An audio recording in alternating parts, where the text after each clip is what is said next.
नमस्कार दोस्तों, स्वागत है आपका A1 JK स्टडीज़ में।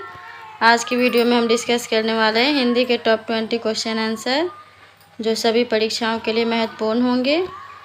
अगर आप किसी भी परीक्षा की तैयारी कर रहे हैं तो ये वीडियो आपकी सहायता करेगी, इसलिए वीडियो को आप लोग पूरा देखें। इनमें से जितने भी क्वेश्चन के आंसर जानते हैं प्लीज़ कॉमेंट बॉक्स में ज़रूर दीजिएगा, और चैनल पर नए हैं तो चैनल को भी सब्सक्राइब ज़रूर कर लीजिए। चलिए आगे बढ़ते हैं। आज का आपका पहला सवाल है, पश्चिमी हिंदी की दो बोलियों का सही युग्म कौन सा है? आपके ऑप्शन से ए कन्नौजी अवधी, बी ब्रज बघेली, सी छत्तीसगढ़ी बांगड़ू, डी खड़ी बोली बुंदेली। सही जवाब ऑप्शन डी खड़ी बोली बुंदेली। पश्चिमी हिंदी में 5 प्रमुख बोलियां हैं, खड़ी बोली, हरियाणवी, ब्रजभाषा, कन्नौजी और बुंदेली। अगला सवाल, अर्धमागधी अपभ्रंश से विकसित बोली है। आपके ऑप्शन से ए बांगड़ू, बी बघेली, सी ब्रजभाषा, डी भोजपुरी। जवाब दीजिए। सही जवाब है ऑप्शन बी बघेली। अर्धमागधी अपभ्रंश से विकसित होने वाली बोली पूर्वी हिंदी है, जिसके अंतर्गत अवधी, बघेली और छत्तीसगढ़ी शामिल हैं। अगला सवाल, राधा में बाढ़ बैन सुनी, चीनी चकित सुमाए, दाख दुखी मिश्री, मूड़ी सुधा रही सकुचाए। इस पंक्ति में कौन सा अलंकार है? आपके ऑप्शन से ए छेकानुप्रास, बी व्यतिरेक, सी रूपक, डी निदर्शन। जवाब दीजिए। सही जवाब है ऑप्शन ए छेकानुप्रास। इस पंक्ति में छेकानुप्रास नामक अलंकार है। इस पंक्ति में शब्दों के आरंभ में वर्णों की आवृत्ति एक बार हो रही है, जैसे राधा के बढ़ बैन सुनी में ब की आवृत्ति, चीनी चकित सुभाए में च की आवृत्ति, दाख दुखी मिश्री मूरी में द और म की आवृत्ति, और सुधा रही सकुचाए में स की आवृत्ति। अगला सवाल, भाषा वह साधन है जिसके द्वारा मनुष्य अपने विचार दूसरे तक भली भांति प्रकट कर सकता है। यह कथन किसका है? आपके ऑप्शन से ए महावीर प्रसाद द्विवेदी, बी कामता प्रसाद गुरु, सी रामचंद्र शुक्ल, डी किशोरी लाल वाजपेयी। सही जवाब है ऑप्शन बी कामता प्रसाद गुरु। यह कथन कामता प्रसाद गुरु का है। वह एक प्रसिद्ध हिंदी भाषा विज्ञानी हैं। अगला सवाल, कर बैठ चल धातु प्रकार है। आपके ऑप्शन से ए मूल धातु, बी यौगिक धातु, सी प्रेरणार्थक धातु, डी नाम धातु। जवाब दीजिए। सही जवाब है ऑप्शन ए मूल धातु। कर बैठ और चल क्रियाएं मूल धातुएं हैं, क्योंकि ये किसी अन्य धातु से नहीं बनाई गई हैं और क्रिया का मूल रूप हैं। अगला सवाल, हिंदी की क ध्वनि व्याकरण की दृष्टि से क्या है? आपके ऑप्शन से ए अल्प प्राण सघोष, बी महाप्राण सघोष, सी अल्प प्राण अघोष, डी महाप्राण अघोष। जवाब दीजिए। सही जवाब है ऑप्शन सी अल्प प्राण अघोष। हिंदी में हर वर्गीय व्यंजन का पहला, तीसरा और पांचवा वर्ण अल्प प्राण होता है तथा प्रत्येक वर्ग का पहला और दूसरा वर्ण अघोष होता है। क वर्ग का पहला व्यंजन है, इसलिए यह अल्प प्राण और अघोष है। अगला सवाल, किस विकल्प में सभी शब्द विदेशी हैं? आपके ऑप्शन से ए मिठाई हलवा, बी स्याही पुस्तक, सी मकान दरवाज़ा, डी कपड़ा पतलून। जवाब दीजिए। सही जवाब है ऑप्शन सी, मकान दरवाज़ा। मकान और दरवाज़ा दोनों शब्द विदेशी हैं। मकान शब्द फारसी से आया है, जबकि दरवाज़ा अरबी शब्द दरवाज से लिया गया है। अगला सवाल है, परमाल रासो किसके द्वारा रचित है? परमाल रासो किसके द्वारा रचित है? आपके ऑप्शन से ए नल सिंह, बी नरपति नाल, सी चंद डी जगनिक। जवाब दीजिए। सही जवाब है ऑप्शन डी जगनिक। परमाल रासो, जिसे आल्हा खंड के नाम से भी जाना जाता है, जगनिक द्वारा रचित है। यह आल्हा और उदल की वीरता के वर्णन पर आधारित है, जो महोबा के शासक परमाल देव के सामंत थे। चलिए आगे बढ़ते हैं। अगला सवाल, ईश्वर के प्रति भाव का वर्णन किस रस में होता है? आपके ऑप्शन से ए भक्ति रस, बी शांत रस, सी अद्भुत रस, डी वात्सल्य रस।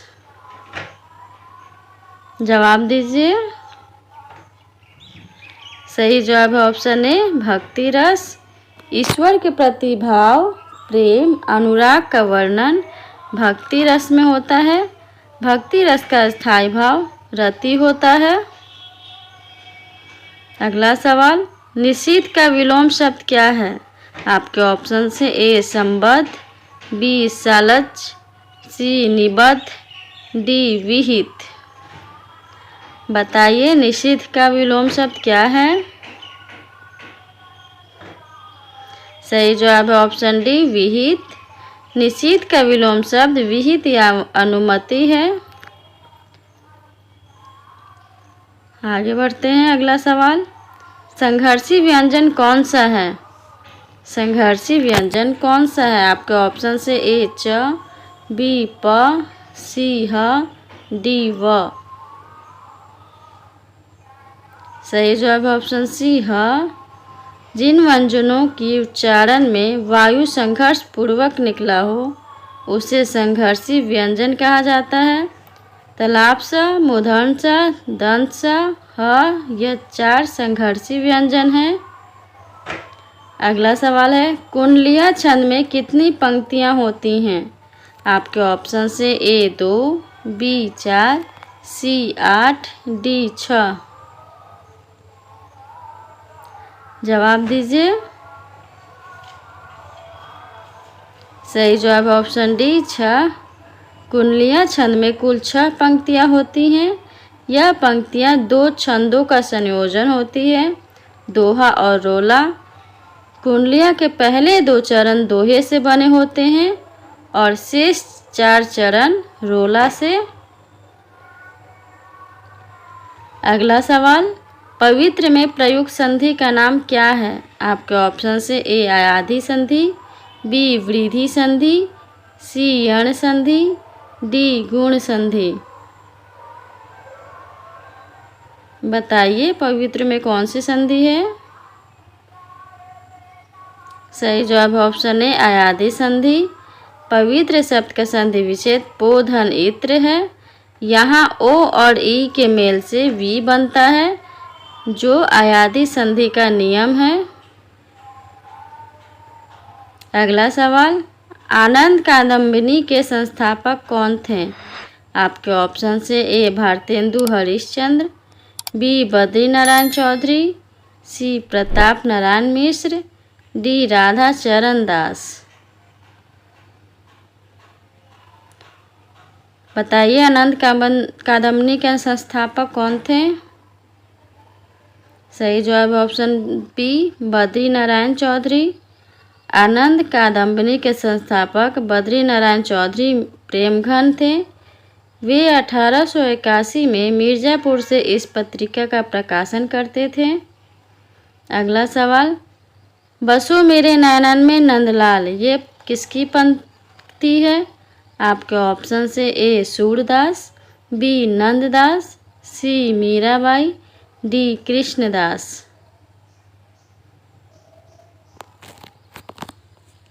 सही जवाब है ऑप्शन सी मीराबाई। बसो मेरे नैनन में नंदलाल, ये पंक्ति मीराबाई की है। मीराबाई कृष्ण की बहुत बड़ी भक्त थी। अगला सवाल, विशेषण कितने प्रकार के होते हैं? विशेषण कितने प्रकार के होते हैं? आपके ऑप्शन से ए 3, बी 4, सी 5, डी 6। जवाब दीजिए। सही जवाब है ऑप्शन बी 4। विशेषण 4 प्रकार के होते हैं, गुणवाचक, संख्यावाचक, परिमाणवाचक और सर्वनामिक विशेषण। अगला सवाल, रमेश की पुस्तक पुरानी है, इस वाक्य में पुस्तक शब्द क्या है? आपके ऑप्शन से ए विशेष्य, बी विशेषण, सी क्रिया विशेषण, डी सर्वनाम। सही जवाब है ऑप्शन ए विशेष्य। पुस्तक शब्द इस वाक्य में विशेष्य है। वाक्य रमेश की पुस्तक पुरानी है में पुस्तक की विशेषता पुरानी विशेषण द्वारा बताई जा रही है, इसलिए पुस्तक विशेष्य है जो विशेषण की विशेषता को प्राप्त करता है। अगला सवाल, आत्मश्लाघा शब्द का क्या अर्थ है? आपके ऑप्शन से ए अपनी निंदा करना, बी अपनी प्रशंसा करना, सी अपने को गौरवशाली समझना, डी अपने पर हंसना।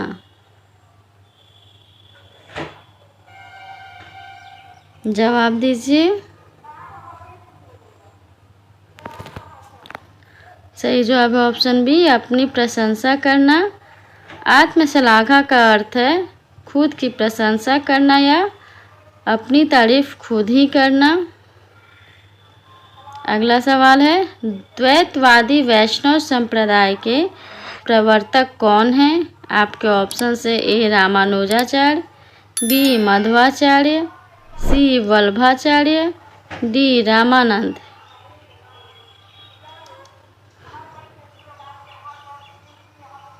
जवाब दीजिए। सही जवाब ऑप्शन बी मध्वाचार्य। द्वैतवादी वैष्णव संप्रदाय के प्रवर्तक मध्वाचार्य थे। मध्वाचार्य ने 13वीं शताब्दी में द्वैतवाद नामक मत की स्थापना की। अगला सवाल है, भूषण की भाषा का मूल गुण क्या है? आपके ऑप्शन से ए माधुर्य, बी ओज, सी प्रसाद, डी भक्ति। बताइए भूषण की भाषा का मूल गुण क्या है? सही जवाब है ऑप्शन बी ओज। भूषण की भाषा का मूल गुण ओज है। उनकी भाषा वीर रस और राष्ट्रीयता की भावना से भरी हुई है। आज की वीडियो के लिए इतना ही। अगर वीडियो अच्छा लगा हो तो वीडियो को लाइक और चैनल पे नए हैं तो चैनल को सब्सक्राइब जरूर कर लीजिए। धन्यवाद।